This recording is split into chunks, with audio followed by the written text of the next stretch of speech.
বিয়ে না দেওয়ার পরামর্শ দিতে গিয়ে আক্রান্ত আশাকর্মী, গ্রেফতার 2 অভিযুক্ত।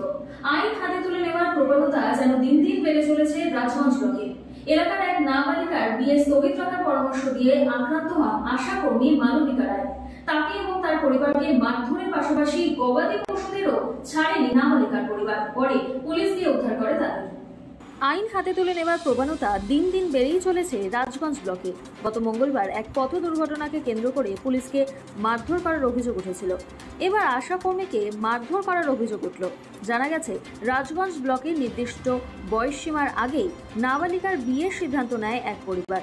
বিষয়টি জানতে পেরে নাবালিকার অভিভাবকদের সৎপরামর্শ দিতে গিয়েছিলেন স্থানীয় আশাকর্মী।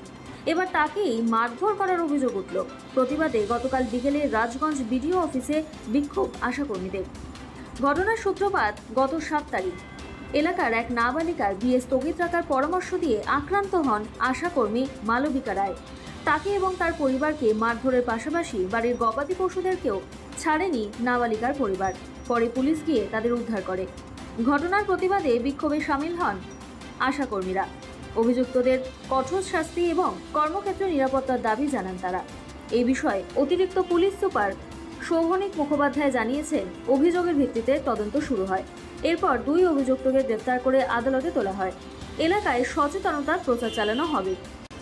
ঘটনায় জলপাইগুড়ি জেলা আদালতের সহকারী সরকারি আইনজীবী মৃন্ময় ব্যানার্জি বলেন, এই ঘটনায় 2 অভিযুক্তকে আদালতে তোলা হলে বিচারক তাদের 14 দিনের জেল হেফাজতের নির্দেশ দিয়েছেন। Bureau report, রাতদিন news network. এই দিদির নাম মালবিকা দি, আমাদের রাজগঞ্জ ব্লকে সন্ন্যাসী কাটা জিপির কালীতলা উপস্বাস্থ্য কেন্দ্রের একজন আশা দিদি। গত 7 তারিখে দিদির উপর ফিল্ডের মানুষ হামলা করে মারধর করে। কারণটা ছিল একজন নাবালিকার বিয়ে রোকার জন্য, কারণ ওই নাবালিকার 4 মাস বাকি ছিল 18 বছর হতে। তো দিদি তার ফ্যামিলিকে বলছে যে 4 মাস পার হোক, তারপর বিয়েটা দিয়েন, যেহেতু এই নিয়ে অনেক সমস্যা হচ্ছে, তাহলে 4 মাস পরে বিয়েটা দেন। 6 তারিখে এই পরামর্শ দিয়ে আসছে, তখন অবধি ঠিক ছিল। 7 তারিখ সন্ধ্যায় মালবিকাদি বাড়িতে একা ছিল। সেই সময় নাবালিকার বাবা এবং আরও 4-5 জন ব্যক্তি পুরুষ মানুষ এসে দিদিকে বাড়ি থেকে চুলের মুঠ ধরে গলা চিপে ধরে রাস্তায় বের করে নিয়ে আসে, জামা কাপড় ছিঁড়ে দেয়, অকথ্য ভাষায় গালিগালাজ করে, মারধর করে। সেই সময় দিদির চিৎকার শুনে পাশের বাড়ির ভাস্তাও আসে আটকাতে, তখন ভাস্তাকে পুরো মারধর করে। ওই সময় আবার দিদির হাজব্যান্ড কাজ থেকে বাড়ি আসে, তারপর ওই দিদিকে বাঁচানোর জন্য ফ্যামিলির উপর পুরো মারধর করা হয়। এমনকি দিদিকে ফিল্ডে যাতে না যায় মেরে ফেলার হুমকি দেয়। বাড়িতে গরু ছাগল ছিল, সেই গরু ছাগলের উপরও মারামারি করে।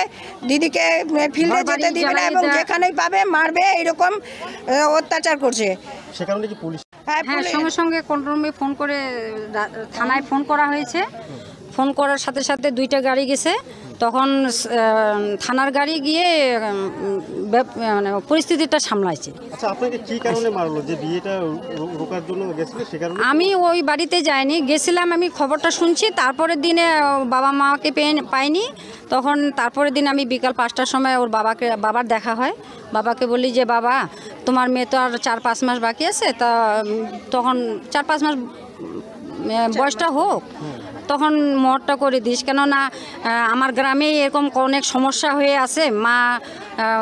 মা বাবা এখন মেয়েকে নিয়ে পুরা ঝামেলায় পড়ে আছে। এই সমস্যাটা হয় বিয়ের পরেই, তো তোমাদের মোহর হওয়ার সাথে সাথে তো তোমরা মাগুলো তো বাপের বাড়ি থেকে প্রেগনেন্ট হয়ে চলে আসে, তাহলে মোহরটা না করে দেওয়াটাই ঠিক আছে।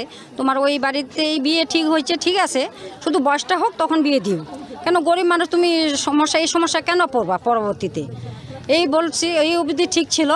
তো বাড়িতে চলেছে। তার 7 তারিখ সন্ধ্যার সময় 4-5 জন আর মেয়ের বাবা এসে চিল্লাতে আমার বাড়িতে ঢোকার পরে আমি কী হয়েছে বাবু, কী ব্যাপার? ও মেয়ের বাবা বলতেছে কি, অকথ্য ভাষায় বলতেছে, আমার মেয়ের বিয়ে ভেঙে দিছিস, তোমার মেয়েকে বের করে দাও, আর তোমার মেয়েকে আমি নিয়ে গিয়ে মোহর করব। তোমার মেয়েকে নিয়ে খেলা হবে,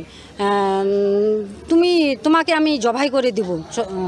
তারপরে এই আমি না বসো কি এরকম করে কেন করতেছো, অত চিল্লাহাল্লা কেন করো, দাঁড়াও। এই যখন আমি একটু এরকম করে হাতটা আগাইছি, আমার হাত ধরে টেনে হিসড়ে বাইরে নিয়ে বেরোচ্ছিল, তখন চিল্লাইছি। পুরো চিল্লানোর পরে আমার পাশের বাড়ির দিদি ছিল, ভাস্তা ছিল, ও আসে দেখে যে এই পরিস্থিতি। ভাস্তা আমাকে আগলে ধরে। আমি তো আগে থেকে দুটা অপারেশন, শরীরের শারীরিক অবস্থা এমনি খারাপ, এই পরিস্থিতিতে তাও আমি যতটুকু পারি ততটুকুই ফিল্ডে পরিষেবা দিই। তারপরে হচ্ছে আমার ভাস্তা উপরে পুরা মারধর যায়। আমার তো শারীরিক সমস্যা হয়েছে, অপারেশনে যেটা আছে ওটা স্পাইনাল কর্ডে অপারেশন, অ্যাপেন্ডিসাইটিসের অপারেশন হয়েছে, এটাও সমস্যা এখন হচ্ছে।